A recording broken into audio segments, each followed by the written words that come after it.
أعوذ بالله من الشيطان الرجيم. بسم الله الرحمن الرحيم.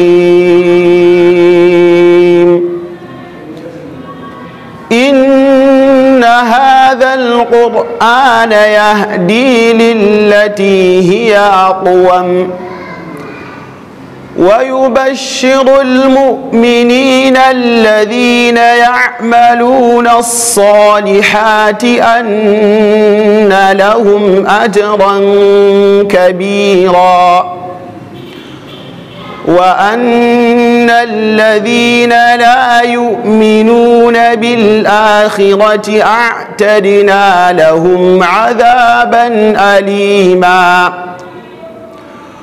ويدعو الإنسان بالشر دعاءه بالخير وكان الإنسان عجولا. وجعلنا الليل والنهار آيتين فمحونا آية الليل وجعلنا آية النهار مبصرة لتبتغوا فضلا من ربكم ولتعلموا عدد السنين والحساب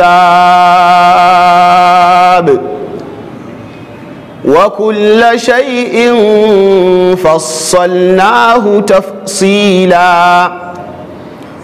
وكل إنسان ألزمناه